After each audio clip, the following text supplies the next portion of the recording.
Thanks a lot, Tom. And now Jim Kona joined me with sports, and you have some news about the Cinderella team. Yeah, it doesn't get any better than this. It was a fitting conclusion to a fairy tale story for the St. Joseph High School football team Sunday. The Lancers wore the Cinderella slipper into Camp Randall Stadium to take on another Lancer team from Manitowoc Lutheran in the WISA Division II Championship. Both teams 7-4. Neither team many thought would make it past the first round, but on this overcast fall afternoon, the slipper fit for St. Joe's. Let's head up to Madison.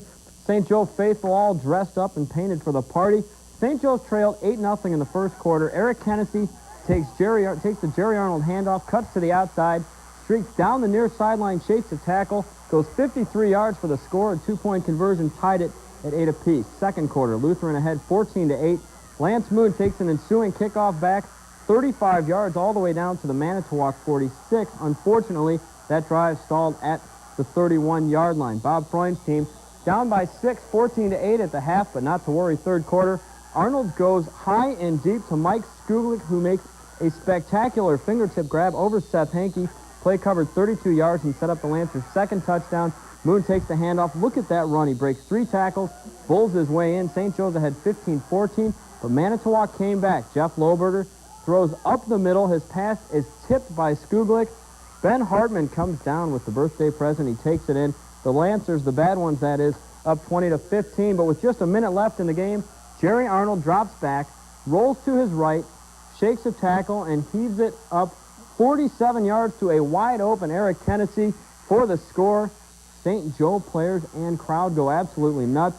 2-point conversion failed, but St. Joe's led 21-20. Manitowoc with one last chance, 45 seconds left. Lohberger's pass is tipped and intercepted by the game's MVP, Eric Hennessy. That sealed it. St. Joe's 21-20 state champs. Jerry Arnold, how about that game-winning TD pass? I just dropped back. I saw Eric had his men beat. All I tried to do was set my feet to get him the ball. That's what I was looking at the whole play. I saw he had his beat. I was just trying to get set so I could throw it. These kids have just continually come back, and they keep on fighting, and I'm just so proud of the seniors. This is the same group that 2 years ago was 0-9 and just got their belt, their clocks cleaned every time they went out. So they've come a long way, and they deserve everything they got coming. Several hours later, hundreds flooded the streets in front of St. Joseph High School, awaiting the arrival of the state champs. The bus inched its way down 69th Street. Lancer fans, young and old, cheering nonstop for about a half hour.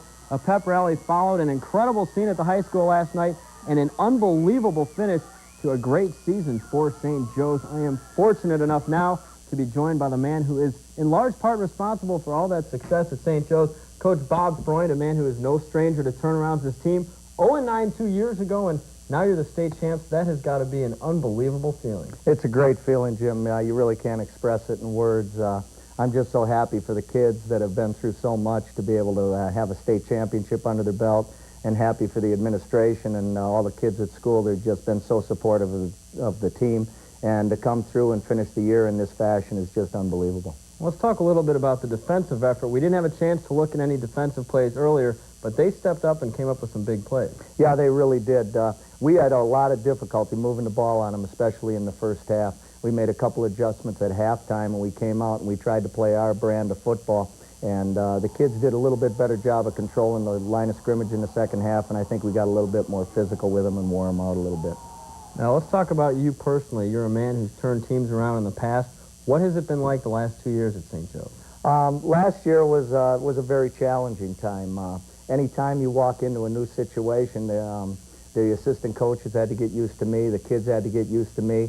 I came in so late. We came in about 2 days before practice started in August, so it was a period of time where I had to get used to the program, the kids, the other assistant coaches as well. And we got off to a good start last year, but then we kind of ran out of gas midway through the season, and we ended on a very down note. But we just tried to regroup the kids during the off season and get them ready for this year, and they responded to the challenge, and they did everything we asked them to do. Now, quickly, I talked to one of your offensive linemen last week. He said the key to this game is controlling the line of scrimmage. They did that. You got 265 yards on the ground. Well, we've preached that to them all year long, Jim. We feel that in the league we play, with the competition we play, if we can control the line of scrimmage on both sides of the ball, we'll win football games. What in your mind was another key to the game? We look at some plays here. The running game was certainly one of them. Yeah, the biggest thing was, I think towards the end of the year, we had more than just one running back. Jimmy Kennessy ended up with 1,300 yards rushing for us. But his little brother Eric came along as the year went on. Lance Moon, who's a very talented sophomore, came along as the year went on. And then we've also got Curtis Tolfree in the backfield, who's just like having a sixth lineman in the backfield. He does such a tremendous job blocking for us. So it was a total team effort. We had a lot of kids really contribute to the success of the season, and that's what really makes it worthwhile. Well, certainly it's a good thing the Kenesha brothers wound up in Kenosha. Unfortunately, we're out of time. We're going to have to say goodbye to Coach, but congratulations on an incredible win. Also, it was